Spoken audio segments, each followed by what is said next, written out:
ಧ್ರುವ ಸರ್ಜಾ ಅವರು ಬರ್ತಾರೆ ಅಂತ ಇಲ್ಲಿ ಇಷ್ಟೊಂದು ಜನ ಕಾಯ್ತಾ ಇದ್ರು. ದಿನ 14 ಯಾರು ಏನೇ ಅನ್ಕೊಳ್ಳಿ, ನಾನು ಹುಟ್ಟಿರೋದೇ ತಿನ್ನೋಕೆ, ನಾನು ತಿಂತಾನೆ ಇರ್ತೀನಿ.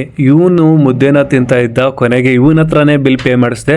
ಆದರೆ ಎಲಿವೇಟರಲ್ಲಿ ಇವನ್ ಲವರ್ ಜೊತೆ ಮಾತಾಡ್ತಿದ್ದ.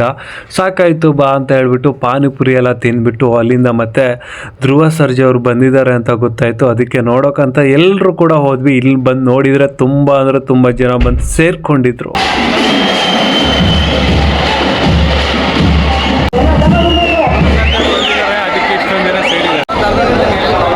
ಬರೋ ಅಷ್ಟೊತ್ತಿಗೆ ಬೋಂಡಾ ಬಜ್ಜಿ ತಿನ್ನೋಣಂತ ಅಲ್ಲಿಂದ ಸೀದಾ ಬೋಂಡಾ ಬಜ್ಜಿ ತಿನ್ನೋಕೆ ಬಂದು ಬೋಂಡಾ ಬಜ್ಜಿ ಸರಿಯಾಗಿ ತಿಂದ್ವಿ. ಅಲ್ಲಿಂದ ತಿಂದ್ಬಿಟ್ಟು ಆಮೇಲೆ ಮತ್ತೆ ಪೈನಾಪಲ್ ತಿನ್ಬೇಕಂತ ಅನಿಸ್ತು. ಅದಕ್ಕೆ ಮತ್ತೆ ಪೈನಾಪಲ್ ತಿನ್ನೋಕೆ ಬಂದ್ವಿ. ನಮ್ಮ ಜೀವನ ಪೂರ್ತಿ ತಿನ್ನೋದ್ರಲ್ಲೇ ಕಳೆದು ಹೋಗುತ್ತೆ ಅಂತ ಅನಿಸ್ತಿದೆ. ಸುಮ್ನೆ ಇರಕ್ಕಾಗಲ್ಲ ಅಂದ್ರೆ ಕೈಯ ಹಿಂಗ್ ಮಾಡ್ಕೆಬಿಟ್ಟು ನೀನ್ ತಿಕ್ ಕೆಟ್ಕೆ ಬಿಡು. ಮತ್ತೆ ಹೊಟ್ಟೆ ಹಸಿತಾ ಇತ್ತು, ಅದಕ್ಕೆ ಮತ್ತೆ ಬಂದು ದೋಸೆ ತಿಂದೆ. ಮತ್ತೊಂದು ವಿಡಿಯೋದಲ್ಲಿ ಸಿಗೋಣ. ಬಾಯ್. ಏನ್ ಗುರಾಯಿಸ್ತಾ ಇದೀಯಾ ನಿನ್ನ ಕಣ್ಗುಡ್ಡೆ ಕಿತ್ತಾಕ್ ಬಿಡ್ತೀನಿ ಬಡವ ನನ್ ಮಗನೇ.